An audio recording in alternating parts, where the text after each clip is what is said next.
सर्वेभ्यो नमो नमः। वयं काव्यप्रकाशस्य पञ्चमोल्लासं पठामः।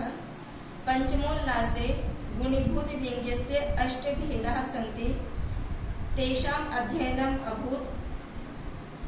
अग्रे व्यञ्जनायाः अपरिहार्यतायाः वर्णनम् अस्ति यत् व्यञ्जनाशक्त्या एव व्यङ्ग्यार्थस्य प्रतीतिर्भवति, न अभिधा शक्ते भवति न लक्षणाशक्ते भवति। सर्वत्र व्यङ्ग्यार्थस्य प्रतीतिः व्यञ्जनमाध्यमेनैव भवति। वयं जानीमः यत् शब्दः त्रिविधा भवन्ति। किं किम् अस्ति? शब्दः त्रिविधा सन्ति, त्रिप्रकारकाः सन्ति: वाचकः, लाक्षणिकः, व्यञ्जकश्च। त्रिविधा शब्दाः भवन्ति, तेषाम् अर्थापि त्रिविधा भवन्ति, यथा वाच्यार्थः, लक्ष्यार्थः, व्यङ्ग्यार्थश्च। शब्दशक्ति अपि त्रिविधा भवन्ति: अभिधाशक्ति, लक्षणाशक्ति, व्यञ्जनाशक्तिश्च। अत्र वयं पश्यामः यत् वाचक शब्दस्य वाच्यार्थः आगच्छति, वाचक शब्देन वाच्यार्थः आगच्छति। कया शक्ति आगच्छति? अभिधाशक्ति आगच्छति। द्वितीय स्थाने लाक्षणिकः शब्दः अस्ति। लाक्षणिक शब्दस्य लक्ष्यार्थः आगच्छति। कया शक्ति आगच्छति? लक्षणाशक्ति आगच्छति। तृतीयः शब्दः अस्ति व्यञ्जक शब्दः। व्यञ्जक शब्दस्य व्यङ्ग्यार्थः आगच्छति, व्यञ्जनाशक्त्या च आगच्छति। त्रिविधा शब्दाः सन्ति, तेषां त्रिविधा अर्थाः भवन्ति, त्रिविधा शक्तयः सन्ति। अत्र वयं काव्यप्रकाशस्य प्रथमोल्लासे सर्वे पठितवन्तः यत् त्रिविधा काव्यप्रकारकाः कति प्रकारकाः भवन्ति। काव्यप्रकारकाः अपि त्रिविधा सन्ति। किं किम् अस्ति? उत्तम काव्यमस्ति, मध्यम काव्यमस्ति, अथ च अधम काव्यमस्ति।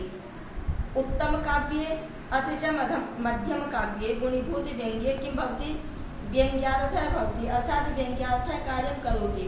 किन्तु यः तृतीय प्रकारकः अधम प्रकारकः काव्यम् अस्ति, तत्र व्यङ्ग्यार्थः कार्यं न करोति। व्यङ्ग्यार्थः भवति किन्तु स्फुटतया न भवति। उत्तम काव्ये अर्थात् ध्वनिकाव्ये, द्वितीय गुणीभूत व्यङ्ग्य काव्ये अर्थात् मध्यम काव्ये व्यङ्ग्यार्थः कार्यं करोति। तत्र व्यङ्ग्यार्थः यदा कार्यं करोति तदा व्यङ्ग्यार्थः कतिधा भवति? त्रिविधा भवति। व्यङ्ग्यार्थः अपि वस्तुध्वनिः अस्ति, अलङ्कारध्वनिः अस्ति, अथ च रसादिध्वनिः अस्ति। वयं चतुर्थोल्लासे ध्वनेः भेदान् वयं सर्वे पठितवन्तः। पञ्चमोल्लासे गुणीभूतव्यङ्ग्यस्यापि 8 भेदान् सर्वे पठितवन्तः। पुनरपि भेदानां वर्णनम् अभूत्। पुनरपि संकलनेन अथवा संक्षेपेण मम्मटेन किम् उक्तं? ध्वनेः अथ च गुणीभूतव्यङ्ग्यस्य किम् अभूत्? पुनश्च त्रिप्रकारकं वर्णनं कृतम् अस्ति मम्मट महोदयेन। किमर्थं? यतोहि व्यङ्ग्यार्थः त्रिप्रकारकः भवति। एतदर्थं ध्वनेः ये भेदाः आसन् अथ च गुणीभूतव्यङ्ग्यस्य ये भेदाः आसन्, तेषां पुनश्च त्रिप्रकारकरूपेण वर्णनं कृतं। किं किं? वस्तु, अलङ्कार, रस। किमर्थं कृतवान् महोदयेन? एवमेव यतोहि व्यङ्ग्यार्थः त्रिप्रकारकः भवति। वस्तुध्वनिः भवति, अलङ्कारध्वनिः भवति, रसादिध्वनिः भवति। अत्र अद्य वयं किं पठिष्यामः? अद्य वयम् इदं पठिष्यामः यत् व्यञ्जनायाः अपरिहार्यता, अर्थात् यदि व्यङ्ग्यार्थः आगमिष्यति तदा व्यञ्जनाशक्तेः आवश्यकता वर्तते। अत्र किम् अस्ति?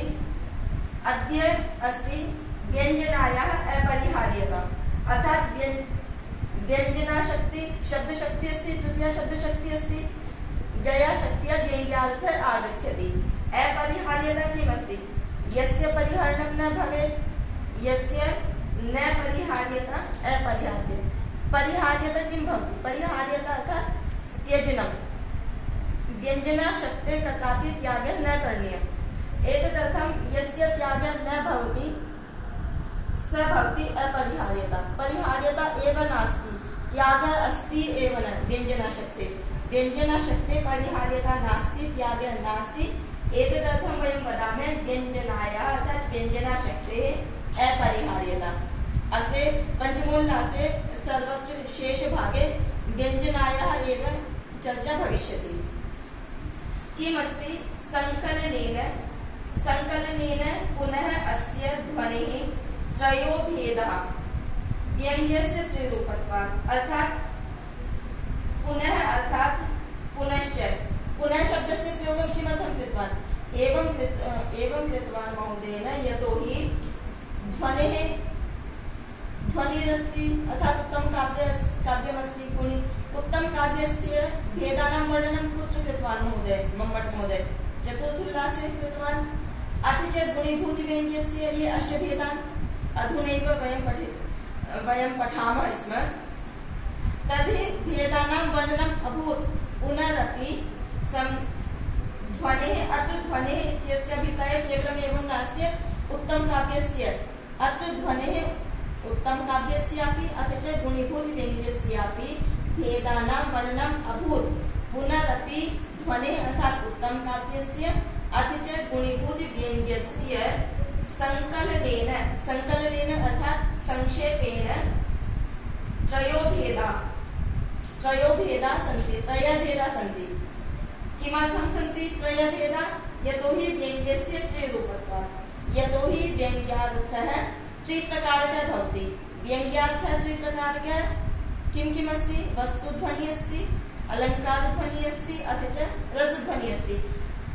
एतेषां त्रयाणां ध्वनीनां किं भविष्यति? कस्य वर्णनं कुत्र भविष्यति? अंतर्गत मतलब वस्तुध्वनि किसके अंतर्गत आएगी, अलंकार ध्वनि किसके अंतर्गत आएगी और रसध्वनि किसके अंतर्गत आएगी, इसका अध्ययन हम करेंगे। तथा ही पूर्वम इदमस्ति किंचित वाच्यतां सहते। अर्थात जो ध्वनि के तीन भेद बताए गए हैं उनमें से कुछ तो वाच्यता को सहन करती है, किंचित तो अन्यथा अर्थात कोई वाच्यता को सहन नहीं करती है। अब यहाँ पर वाच्यता को सहन करना और वाच्यता को सहन न करना, इसका क्या अभिप्राय है? वाच्यता को सहन करना अर्थात शब्द के द्वारा शब्द की वाच्यता जहाँ पर सहन हो जाए, जहाँ पर अभिधा के द्वारा वाच्यार्थ सहन हो जाए, या ये समझो जहाँ पर शब्द के द्वारा शब्द की वाच्यता जहाँ पर सहन कर ली जाती है वो होता है वाच्यता सह। किंचितु अन्यथा का अभिप्राय है जहाँ पर वाच्य अन्य दो चीजें हैं, एक वाच्यता सह है और एक वाच्यता असह। जो वाच्यता को सहन कर लिया था अभिधा मूल ध्वनि, और जो वाच्यता को सहन न करे वो लक्षणा मूल ध्वनि। तो किंचित वाच्यता सहते अर्थात जहाँ पर वाच्यता सहन की जाती है वहाँ पर कौन सी ध्वनि होती है? अभिधा मूल ध्वनि होती है। या किंचितु अन्यथा से मतलब यहाँ पर वाच्यता असह। ध्वनि दो प्रकार की होती है, एक वाच्यता सह और एक अवाच्यता सह। तो वाच्यता सह का वर्णन तो इन्होंने कर दिया, लेकिन जो अवाच्यता सह है उन्होंने नाम न लेकर के क्या बोल दिया? किंचितु अन्यथा। जब एक का कथन कर दिया तो दूसरे का अपने आप ग्रहण हो जाएगा। तो इसलिए यहाँ पर किंचितु अन्यथा अर्थात जो अवाच्यता सह है उसमें वाच्य को सहन नहीं किया जाता था। शब्द की जो वाच्यता है उसको सहन नहीं किया जाता, जैसे कि लक्षणामूल ध्वनि। अब है तत्र वाच्यता सहम अविचित्रम विचित्रम चेति। जो इनमें से वाच्यता सह है अर्थात अभिधा मूल ध्वनि है वो दो प्रकार की होती है, एक तो अविचित्र और दूसरा विचित्र। अब इसमें जो अविचित्र है वो वस्तु मात्र ध्वनि होती है और जो विचित्र है वो अलंकार रूप होती है। इसको ये कोई टफ नहीं है, इसको हम एक बार इसके माध्यम से यहाँ समझेंगे, यहाँ क्लियर हो जाएगा। सबसे पहले जो ध्वनि है, ध्वनि के इन्होंने दो भेद किए हैं, वाच्यता सह और अवाच्यता सह किए हैं। तो सबसे पहले ध्वनि को हम दो भागों में बांटेंगे, एक तो वाच्यता सह अर्थात जहाँ पर शब्द की वाच्यता को सहन कर लिया जाता है वो वाच्यता सह। और वाच्यता असह अर्थात जहाँ पर शब्द की वाच्यता को सहन नहीं किया जाता वो कहलाता है वाच्यता असह। वाच्यता अर्थात शब्द की वाच्यता को असह अर्थात सहन न करना ही वाच्यता असह है। अब वाच्यता सह, वाच्यता पहले दो भेद की, एक वाच्यता सह एक अवाच्यता सह, सॉरी एक वाच्यता असह। तो जो वाच्यता सह है इसके भी दो भेद किए थे, एक अविचित्र वाच्यता सह और एक विचित्र वाच्यता सह। अर्थात यानी कि जो अविचित्र है, अविचित्र वाच्यता सह इसका कौन सा भेद किया गया था? वस्तु मात्र। और जो विचित्र है वो अलंकारों पर। विचित्र क्या होता है? विचित्र से अलंकारों एक ऐसे याद हो जाएगा कि विचित्र, चित्र यानी कि चित्रित करना, चित्रित करना मतलब उसे चित्र बनाना, चित्रित करना, रंग बिरंगे करना, यानी कि उसे सुंदर बनाना। तो विचित्र अर्थात विशेष रूप से जिसको चित्रित किया जाता है, विशेष रूप से जिसको सुंदर बनाया जाता है। और सुंदर किसके माध्यम से बनाते हैं? अलंकार के माध्यम से बनाते हैं। इसीलिए विचित्र जो वाच्यता सह ध्वनि है उसमें हम अलंकार रूप ध्वनि का ग्रहण करेंगे, और जो विचित्र है उसमें हम वस्तु मात्र ध्वनि का ग्रहण करेंगे। ये क्लियर हो गया? जो इसका ध्वनि का दूसरा रूप था वाच्यता असह, अर्थात जिसमें शब्दों की वाच्यता को सहन नहीं किया जाता है, उसके अंतर्गत आएगी रसादी ध्वनि। अर्थात जो रस आदि ध्वनि है उसमें शब्द की वाच्यता को सहन नहीं किया जाता। अगर वहां पर शब्द आ जाएगा तो वो रस ध्वनि जो है, रसादी ध्वनि के अंतर्गत उसका ग्रहण नहीं करेंगे। मतलब ये वस्तु मात्र और अलंकार रूप। हमने तीन प्रकार की ध्वनियां देखी थी ना, ऊपर हमने वर्णन किया था कि ध्वनि तीन प्रकार की है। उन तीन, पहली कौन सी है? वस्तु मात्र ध्वनि, दूसरी अलंकार रूप ध्वनि, तीसरी रसादी ध्वनि। तो इन तीनों ध्वनियों का हमने क्या किया है? अंतर्भाव किया है। मतलब कौन सी ध्वनि किसके अंतर्गत आएगी, केवल यही वर्णन हमने किया है। तो ज्यादा टफ नहीं है, इसको देख लो। ध्वनि के दो भेद हैं, वाच्यता सह अर्थात जिसमें शब्द की वाच्यता को सहन कर लिया जाता है। अब शब्द की वाच्यता को सहन किसमें किया जाता है? अविचित्र में और विचित्र में। अविचित्र अर्थात जो विशेष रूप से चित्रित न हो, मतलब चित्रित तो हो, सुंदर तो हो, लेकिन विशेष रूप से चित्रित ना हो, वो अविचित्र। उसके अंतर्गत आएगा वस्तु मात्र ध्वनि। विचित्र अर्थात जो विशेष रूप से चित्रित किया जाए वो होती है अलंकार रूप ध्वनि। अब इसमें ये देखो, वस्तु मात्र ध्वनि क्या होती है, अलंकार रूप ध्वनि क्या होती है, और रसादी ध्वनि क्या होता है। जो वस्तु मात्र ध्वनि होती है, जैसे हम ये बोलते हैं कि गतोस्तमर्कः। गतोस्तमर्कः से क्या मतलब लेते हैं कि सूर्य अस्त हो गया है। तो इस सूर्य अस्त हो गया है, इससे हर व्यक्ति अपने अपने अनुसार अर्थ लेता है। कोई ब्रह्मचारी है वो क्या अर्थ लेगा कि संध्या पूजन का समय हो गया है। जो मजदूर है, काम करने वाले हैं, वो क्या समझेंगे कि मेरे जाने का टाइम हो गया है। गाय चरने के लिए गई हुई है तो वो क्या समझेंगे कि घर वापसी जाने का समय हो गया। तो ये जो भिन्न भिन्न अर्थ लिया जाता है ये व्यंग्यार्थ है। तो यहाँ पर केवल वस्तु मात्र द्योतित हो रही है। इस यहाँ पर अलंकार, कोई अलंकार नहीं है और ना ही यहाँ पर कोई रस है। तो जहाँ पर ना तो अलंकार हो और ना रस हो, वहां पर केवल वस्तु मात्र ध्वनि होती है। तो यहाँ पे गतोस्तमर्कः में ना तो कोई अलंकार है, ना कोई वैसे रस है कि हाँ भाई श्रृंगार रस है, करुण रस है, या जुगुप्सा, जो भी है 8-9 शांत रस, कोई रस भी नहीं है ना गतोस्तमर्कः में। केवल वस्तु मात्र, नॉर्मली व्यंग्यार्थ निकल रहा है, वो सब अलग अलग ले रहे हैं। क्लियर हो गया? दोबारा देख लो।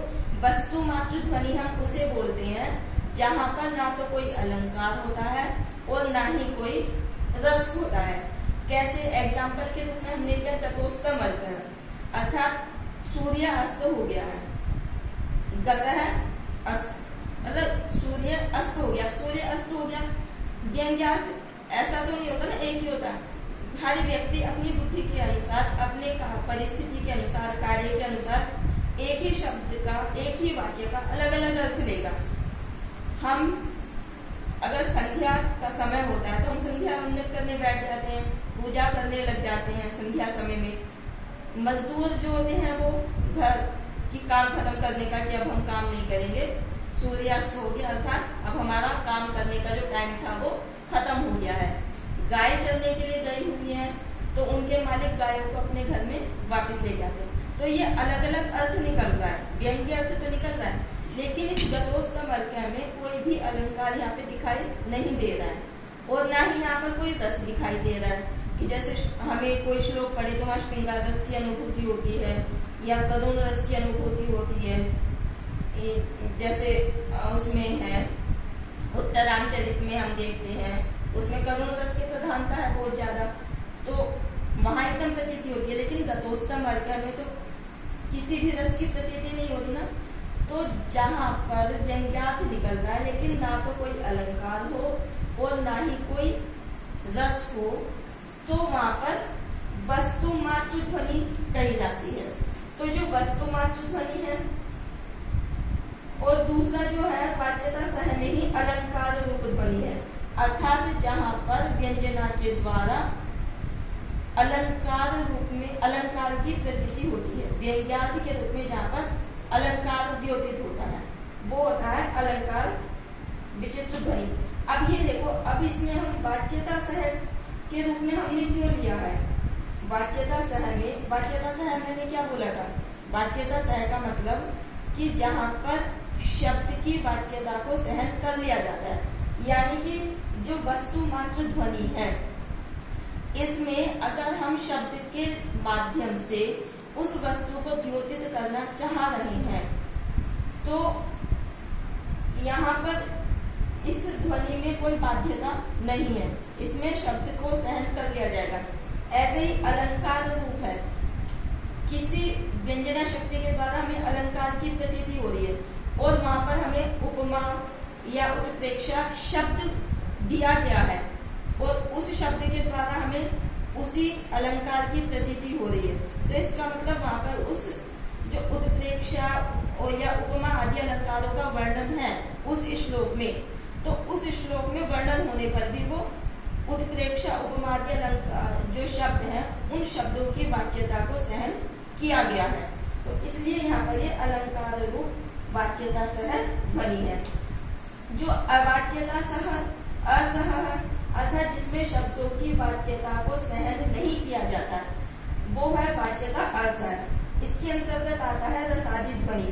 रसादी ध्वनि अर्थात इसमें शब्द की वाच्यता को सहन कैसे नहीं किया जाता? मान लो कोई श्रृंगार रस का वर्णन है और अगर हम वहां पर श्रृंगार शब्द का प्रयोग कर ले तो वहां पर हमें, अगर वहां पर विभाव अनुभाव व्यभिचारी भाव नहीं है और श्रृंगार रस शब्द का प्रयोग किया गया है तो हमें वहां श्रृंगार रस की अनुभूति नहीं होगी। क्यों नहीं होगी? क्योंकि रस जो है, जिस चीज की हमें अनुभूति होती है उसमें इन शब्दों की वाच्यता को सहन नहीं किया जाता। इसीलिए ये रसादी ध्वनि जो है वो केवल वाच्यता असह अर्थात इसमें शब्दों की वाच्यता को स्वीकार नहीं किया जाएगा। हम कहने लगे करुण करुण करुण, ऐसे करुण रस ऐसे कहने से क्या हमें करुण रस की अनुभूति होगी? या हम कहें श्रृंगार रस, इससे कहने से हमें श्रृंगार रस की अनुभूति नहीं होगी। अगर हमारे पास विभाव अनुभाव व्यभिचारी भाव है श्रृंगार रस के, तभी हमें श्रृंगार रस की अनुभूति होगी। अगर हमारे पास करुण रस की विभाव अनुभाव और व्यभिचारी भाव है तभी हमें करुण रस की प्रतीति होगी। अगर हमारे पास श्रृंगार रस के विभाव अनुभाव और व्यभिचारी भाव नहीं है और हम श्रृंगार रस का प्रयोग कर रहे हैं तो उसमें श्रृंगार शब्द की वाच्यता को सहन नहीं किया जाएगा। अर्थात वाच्यता को सहन न करना मतलब क्या है? हमें श्रृंगार रस की अनुभूति नहीं होगी। शब्दों की वाच्यता को सहन न करना ही वाच्यता असह है और वाच्यता असह के अंतर्गत रसादी ध्वनि का ग्रहण किया जाता है। तो ये जो इतनी भारी भारी लाइनें लिखी हुई है यहाँ तक, यहाँ से भी संकलनेन पुनरस्य ध्वनि त्रयो भेदा व्यंग्य से रूपत्वात् तथा किंचित वाच्यतां सहते किंचित तो अन्यथा। तब वाच्यता सहम, ये जो वाच्यता सह है वो अविचित्र और विचित्र, ये मैंने बता दिया। फिर जो अविचित्र है वो वस्तु मात्र होता है, विचित्र जो होता है वो अलंकार रूप होता है। इतना क्लियर हो गया यहाँ तक? मतलब इन पंक्तियों को देख करके डरने की जरूरत नहीं है। अलंकार संकलनेन से लेकर के अलंकार रूपम तक ये मैंने डायग्राम बना रखा है, ये आसानी से क्लियर हो जाएगा।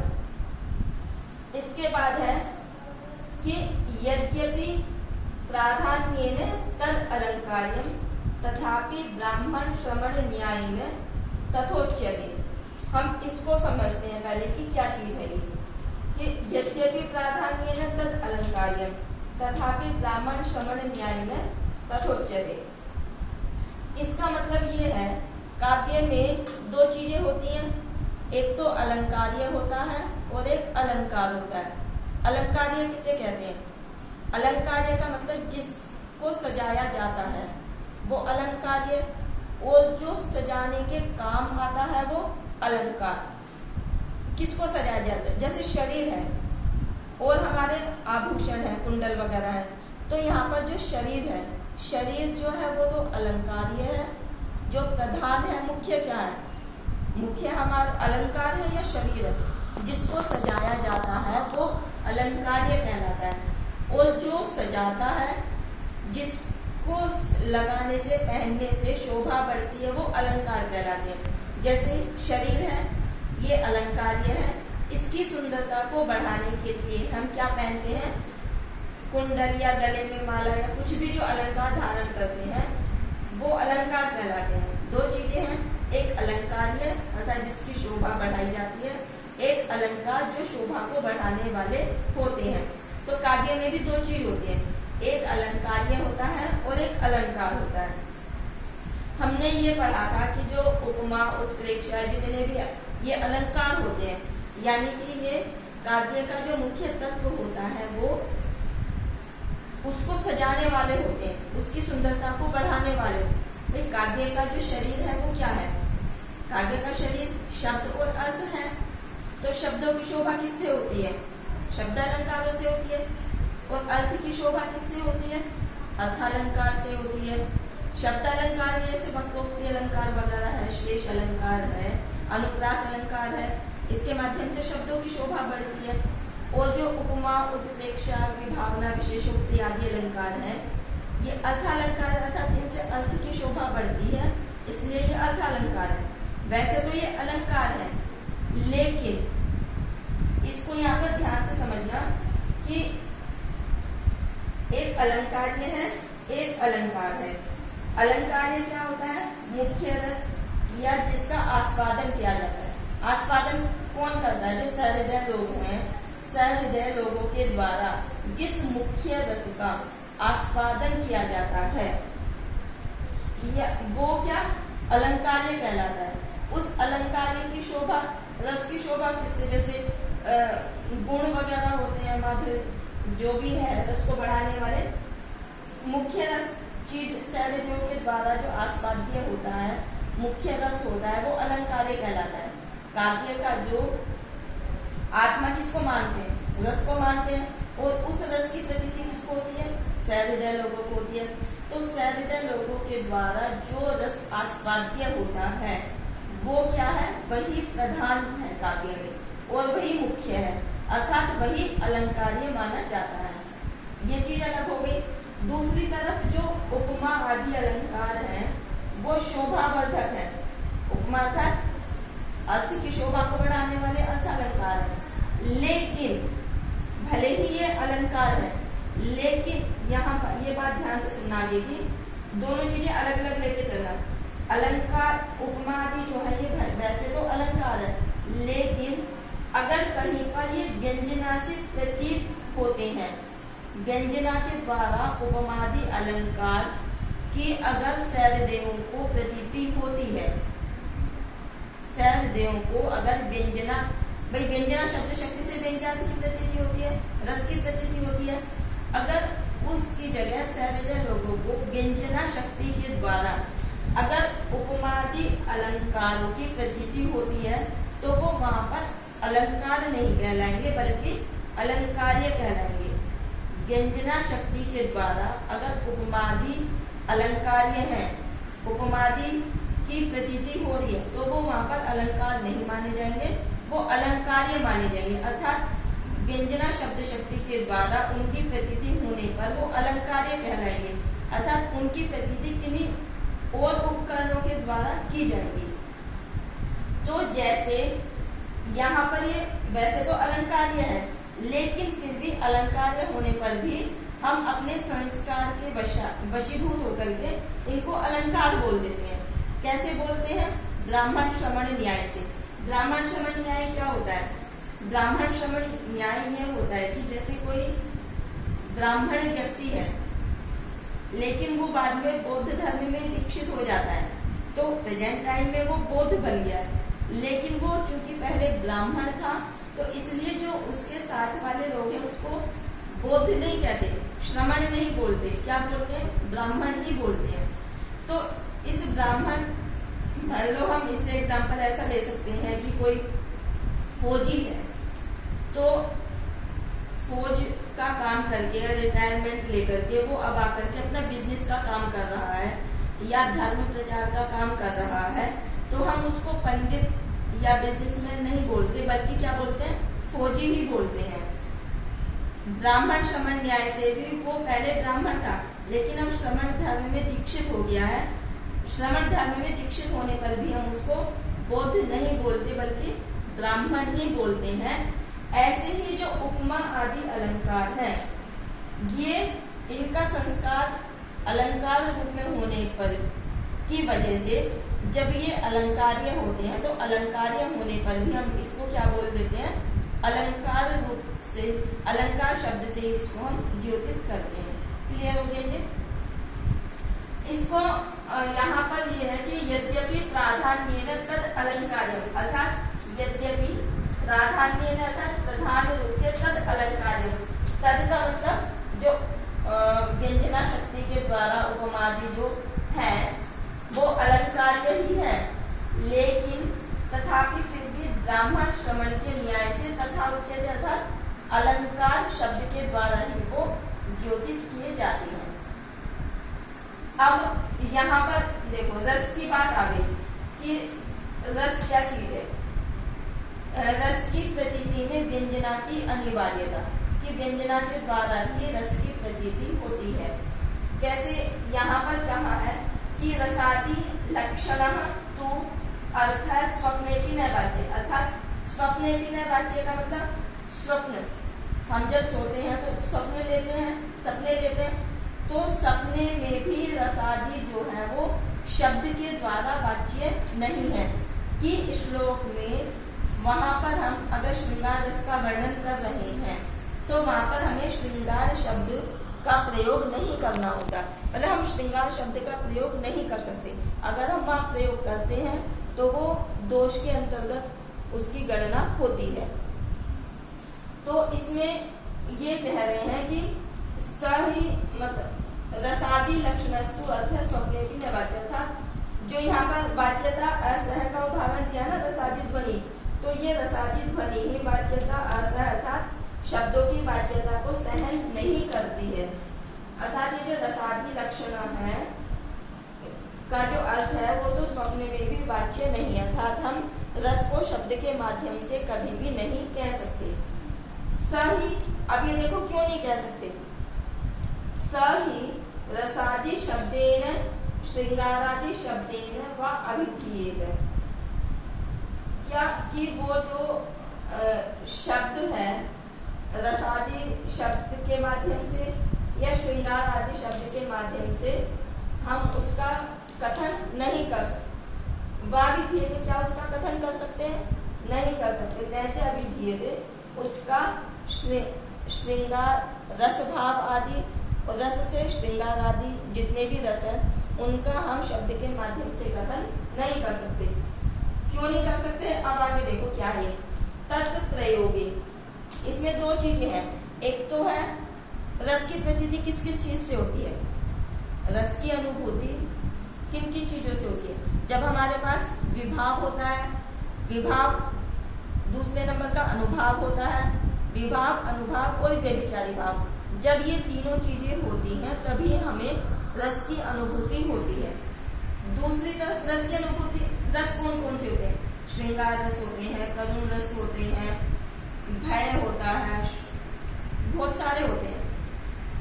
तो इसमें कह रहे हैं कि तत् प्रयोगे, तत् प्रयोगे का मतलब जो ऊपर रस आदि शब्द का ग्रहण किया गया है, रस भाव और जो श्रृंगार आदि रस शब्द का जो ग्रहण है, अगर हम एक तरफ दो लाइनें हैं, दोनों को समझना कि तत् प्रयोगे, तत् प्रयोगे का मतलब जो हमें रस भाव और श्रृंगार आदि शब्द से जो का प्रयोग करने पर और विभाव आदि अप्रयोगे, विभाव, अनुभाव, व्यभिचारी भाव का प्रयोग अगर हम नहीं कर रहे हैं और श्रृंगार, करुण आदि रस शब्द का ग्रहण कर रहे हैं तो क्या होगा? तस्य अप्रतिपत्ति, अर्थात उस रस की हमें प्रतीति नहीं होगी। क्लियर होगी? दोबारा देख लो कि तत् प्रयोगे, तत् प्रयोगे का मतलब जो हम कह रहे थे ना कि श्रृंगार शब्द का ग्रहण कर लो उससे हमें रस की अनुभूति हो जाएगी, तो ये ऐसा नहीं होगा। तो ये कह रहे हैं कि तत् प्रयोगे अर्थात उस श्रृंगार, करुण आदि रस शब्द का अगर हमने मानो प्रयोग कर दिया और विभाव आदि अप्रयोगे अर्थात विभाव, अनुभाव, व्यभिचारी भाव का हमने प्रयोग नहीं किया, तो ऐसी स्थिति में हमें फल क्या मिलेगा? ऐसी स्थिति में फल ये मिलेगा कि हमें तस्य अप्रतिपत्ति अर्थात हमें रस की प्रतीति नहीं होगी, सहृदय लोगों को रस की अनुभूति नहीं होगी। इसके विपरीत अगर तत् अप्रयोगे अर्थात तत् अप्रयोगे का मतलब श्रृंगार, रस भाव आदि का प्रयोग शब्द के माध्यम से हम न करें बल्कि विभाव आदि का प्रयोग करें, अर्थात विभाव, अनुभाव, व्यभिचारी भाव का अगर हम प्रयोग करेंगे तो तस्य प्रतिपत्ति अर्थात हमें रस की प्रतीति होगी। इस प्रकार इति अन्वय व्यतिरेकाभ्याम, अन्वय व्यतिरेकाभ्याम अर्थात अन्वय क्या होता है कि उसके होने से होगा और व्यतिरेक मतलब उसके न होने से नहीं होता, उसके होने से होगा अर्थात विभाव, अनुभाव, व्यभिचारी भाव आदि के होने से रस की प्रतीति होगी, ये अन्वय। और विभाव, अनुभाव, व्यभिचारी भाव के न होने पर रस की प्रतीति नहीं होगी, ये व्यतिरेक। तो इति अन्वय व्यतिरेकाभ्याम अर्थात विभाव, अनुभाव, व्यभिचारी भाव के होने पर रस की प्रतीति रूप अन्वय और विभाव, अनुभाव, व्यभिचारी भाव के न होने पर रस की प्रतीति नहीं होती। इस व्यतिरेक के द्वारा क्या होता है? विभाव आदि अभिधान द्वारे नैव प्रतीयते इति निश्चयते, कि ये विभाव आदि अभिधान के द्वारा ही प्रतीति होती है। मतलब समझो विभाव आदि के होने पर ही इनकी प्रतीति होगी।